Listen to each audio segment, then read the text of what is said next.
کنیز؟ کون کنیز؟ اور کون سی بیٹی؟ میں آپ کی بات سمجھا نہیں شہزادہ حضور۔ شہزادہ محمد قاسم کی بات سن کر مسکرا دیا اور ہنس کر کہنے لگا، کیا آپ کو یاد نہیں کہ مقابلے کے دوران آپ جب منصفین کے پاس کھڑے تھے اور تماشائیوں کی جانب دیکھ رہے تھے تو آپ کے عقب سے سکندر نے خطرناک وار کیا تھا؟ اس وقت آپ کو خبردار کرنے والی آواز سکندر بیگ کی البانی کنیز کی بیٹی مارسی کی تھی۔ قاسم حیرت کے سمندر میں غوطے کھا رہا تھا۔ اس نے کسی قدر معصومیت سے کہا، آواز تو نہیں تھی، البتہ ایک چیخ سی میں نے سنی تھی، لیکن مجھے یہ اندازہ نہ ہو سکا کہ وہ چیخ کس طرف سے بلند ہوئی۔ شہزادہ محمد اب مزے لے لے کر مسکرا رہا تھا۔ اس نے پھر کہا، جی ہاں جناب، وہ چیخ مارسی کی تھی۔ خیر چھوڑیے، ہم بھی ملتے ہی کیا گفتگو لے بیٹھے ہیں۔ سنا ہے کہ آپ کو شاہی سراغ رساں مقرر کیا گیا ہے۔ برادر محترم، براہ کرم ہمارے لیے بھی ایک دو سراغ ضرور ڈھونڈیے گا۔ شہزادہ محمد نے ذو معنی جملہ کہا اور دونوں کھل کھلا کر ہنس دیے، لیکن قاسم کا ذہن متواتر اس چیخ پر لگا ہوا تھا۔ وہ ابھی تک سوچ رہا تھا کہ ایک لڑکی نے انتہائی نازک وقت میں اس کی جان بچا کر اس پر احسان کر دیا ہے۔ وہ سوچ رہا تھا کہ اسے البانی کنیز کی بیٹی سے مل کر اس کا شکریہ ادا کرنا چاہیے۔ مان کسی خیال کے تحت قاسم نے شہزادہ محمد سے کہہ دیا، شہزادہ حضور، حق تو یہ ہے کہ میں اس لڑکی کا شکریہ ادا کروں، لیکن سوچتا ہوں اس کو کہاں تلاش کروں۔ قاسم کے ذہن میں کچھ اور ہی خیالات گردش کر رہے تھے۔ غالباً اس کے اندر کا سراغ وساں حرکت میں آ چکا تھا، ورنہ اس طرح پہلی ملاقات میں شہزادہ محمد کے ساتھ وہ یوں بے تکلف ہونے کی کوشش نہ کرتا۔ شہزادہ محمد نے قاسم کی بات سنی تو اس کا قہقہا نکل گیا۔ اچھا، چند لمحوں میں نوبت بری جا رسید، کہیں ہمارے سراغ رساں صاحب غائبانہ عشق تو نہیں فرمانے لگے؟ نوعمر شہزادے نے اپنا قیافہ قائم کرتے ہوئے کہا، نہیں شہزادہ حضور، ایسی بات نہیں، میں تو بس ویسے ہی اخلاقی لحاظ سے کہہ رہا تھا، آخر اس لڑکی نے میری جان بچائی ہے۔ شہزادہ محمد پھر ہنس دیا۔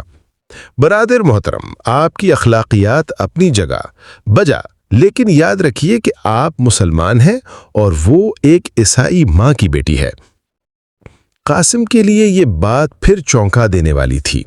وہ اپنے مقدر پر رشک کرنے لگا کہ سراغ رسانی کی ذمہ داری سنبھالتے ہی پہلے قدم پر اسے سراغ ملنا شروع ہو گئے تھے۔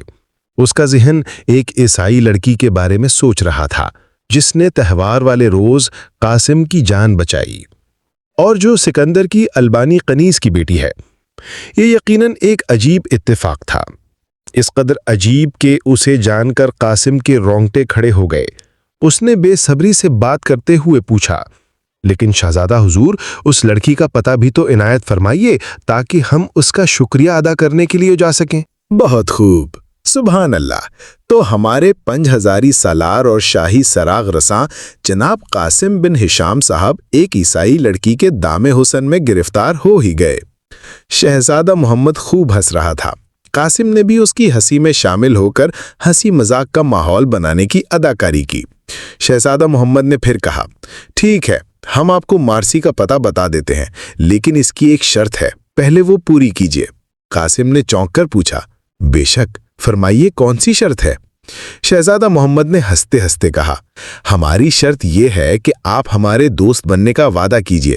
آپ ہمارے ساتھ وعدہ کیجیے کہ آپ ہمارے ہمراہ شکار کے لیے بھی جایا کریں گے اور ہمیں ملنے کے لیے یہاں قصر سلطانی میں بھی تشریف لایا کریں گے۔ قاسم نے اطمینان کی سانس لی اور فوراً کہا، آپ کی دوست زہ نصیب، مجھے آپ کی شرط منظور ہے۔ قاسم کی بات کے ساتھ ہی دونوں ہنس دیے۔ قاسم نے نوعمر شہزادے کے ساتھ وعدے کا ہاتھ ملایا اور کہا، ٹھیک ہے حضور، اب آپ فرمائیے سکندر بیگ کی البانوی کنیز کا پتہ۔ شہزادہ محمد نے قاسم کو مزید تنگ نہ کیا اور بتا دیا کہ شاہی محل کی عقبی کالونی میں البانوی کنیز مارتھا کا گھر ہے۔ اب قاسم کے لیے شہزادہ کے پاس مزید رکنا ممکن نہ تھا۔ اسے اپنے مشن کا پہلا سراغ مل چکا تھا،